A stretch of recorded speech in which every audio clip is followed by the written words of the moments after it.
Donc maintenant, on va voir la régulation de ces deux voies métaboliques.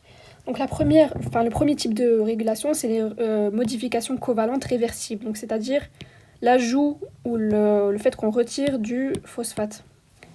Les principales hormones impliquées dans ce type de régulation, c'est le glucagon ou l'adrénaline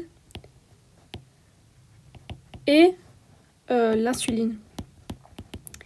Donc en cas de disette, le glucagon et l'adrénaline sont là pour augmenter le taux de glucose. C'est-à-dire, donc en fait, qu'est-ce qu'elles ont ces hormones? Ces hormones-là, elles vont venir se lier aux récepteurs liés à une protéine GS. La protéine GS, avec, vous vous souvenez, les sous-unités alpha, bêta, gamma, avec alpha, ATP, tout ça, on va former de la MPC. On va d'abord activer l'adénylate-cyclase. Et l'adénylate-cyclase, elle va activer le second messager. Et le second messager, c'est l'AMP. Donc ça, c'est la structure de l'AMP. On voit qu'il y a un ribose ici, de l'adénine ici. Le ribose, il a un CH2OH, mais du coup, OH, il est en lien avec le P, le phosphate. Phosphate, donc c'est AMP, AM monophosphate. Donc il y a un seul phosphate, c'est ce qu'on voit ici. PO3. Et du coup, le O ici, en fait, il est là. Puis il y a doublement lié, et puis O là moins. Le O ici, en fait, il est en lien avec le OH, en position ici, du ribose. C'est pour ça que c'est cyclique, en fait. Ça fait un carré, donc c'est cyclique. Du coup, l'AMPC, c'est un second messager qui va venir activer la PKA, la protéine kinase A. Et la protéine kinase A, elle a pour rôle final de phosphoryler une kinase. Et du coup, on obtient une phosphorylase kinase. Cette phosphorylase kinase, qu'est-ce qu'elle va faire? Elle va venir phosphoryler les deux enzymes, donc de la glycogénogénèse et de la glycogénolyse. Donc, la glycogène phosphorylase, c'est celle qui est relative à la glycogénolyse. Quand elle est phosphorylée, donc quand elle a un phosphate, elle est active. Et comme elle est active, c'est la glycogénolyse qui est favorisée. Et c'est logique parce que le glucagon et l'adrénaline, c'est les hormones de la disette. Donc quand on a besoin de glucose, qu'est-ce qu'on va faire? On va dégrader le glycogène. Et du coup, c'est ça le rôle de la glycogénolyse. Et inversement, si on phosphoryle la glycogène synthase, elle sera sous forme inactive. Donc on inhibe la glycogénogénèse et du coup on inhibe le stockage de glucose sous forme de glycogène parce que on en a besoin de glucose, donc on va le stocker. Et du coup, le glucagon, il agit il est synthétisé par les hépatocytes et les cellules alpha-pancréatiques et il va libérer le glucose dans la circulation sanguine pour augmenter la glycémie. Donc en gros, ces deux cellules-là, elles sont altruistes, c'est-à-dire qu'elles synthétisent le glucose, mais elles l'exportent dans la cellule, dans la circulation. Du coup, elles sont altruistes parce qu'elles sont généreuses en gros. Par contre, l'adrénaline, qu'on appelle aussi l'épinéphrine, l'épinéphrine, elle est synthétisée par les myocytes. Et du coup, les myocytes, en fait, ils utilisent le glucose pour contracter les muscles. Donc en gros, les myocytes, c'est les cellules du muscle qui utilisent le glucose pour contracter leurs muscles.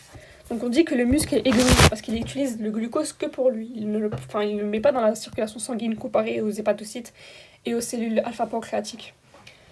Ensuite, on a l'insuline. Donc l'insuline, elle a un pour rôle inverse en fait. L'insuline, c'est elle qui s'occupe de réguler la glycémie en diminuant le taux de glucose. Donc en gros, elle va inhiber l'adénylate-cyclase. Donc l'adénylate-cyclase, elle ne peut pas activer la MPC. Et la MPC ne peut pas activer la PKA. Et du coup, qu'est-ce qui va être activé à la place? C'est la protéine phosphatase 1. La protéine phosphatase 1, en fait, elle a été inhibée par la PKA tout à l'heure. Genre quand on avait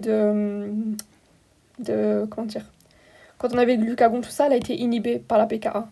Mais là, comme le PKA il n'est pas activé, personne ne peut inhiber la protéine phosphatase 1. Et du coup, elle va être sous forme active. La protéine phosphatase 1, c'est elle s'occupe de la déphosphorylation de la phosphorylase kinase 1, la phosphorylase kinase du coup. Donc la kinase, elle va être sous forme de kinase, du coup, elle n'aura pas de phosphate. Et du coup, qu'est-ce qui va se passer? Ben, la glycogène synthase qui n'aura pas de P, elle sera sous forme active. Donc on va activer la glycogénogenèse, c'est-à-dire le stockage du glucose sous forme de glycogène. Et du coup, ben, ça nous intéresse. Comme ça, on diminue le glucose et on le stocke. Et la glycogène phosphorylase qui n'aura pas de P, ben, elle sera sous forme inactive. Donc la glycogénolyse ne sera pas favorisée parce qu'on aura déjà trop de glucose. Donc on ne doit pas dégrader du glycogène si on a déjà trop de glucose. Ensuite, du coup, là, il y a aussi la phosphodiestérase qui s'occupe de transformer l'AMPC en 5-AMP. Du coup, elle dégrade en fait l'AMPC et du coup, en temps normal, ben, ça inhibe le taux, enfin, genre, c'est le même principe que l'insuline, quoi. Sauf que, en fait, la phosphodiestérase, elle est inhibée par la caféine. Donc, si on boit du café, ben, elle va inhiber la phosphodiestérase et du coup, l'AMPC sera toujours sur cette forme, enfin, sur la forme d'AMPC, quoi. Et comme on aura de l'AMPC, ben, on augmente la production de glucose. Il y a aussi les modifications allostériques, et ça concerne juste la glycogène phosphorylase. Donc la glycogène phosphorylase, enfin ce qui active la glycogène phosphorylase, c'est le calcium. Donc le calcium, c'est dans le muscle, c'est logique, et du coup ça active la phosphorylase kinase qui va venir phosphoryler la glycogène phosphorylase et, et dégrader plutôt le glucose. Et on a aussi l'ATP. Non, l'AMP. Ouais, non, l'AMP plutôt. AMP. Pas ATP, AMP. Et l'AMP, ben, c'est elle qui va directement agir sur la glycogène phosphorylase. Du coup, l'AMP, c'est ça.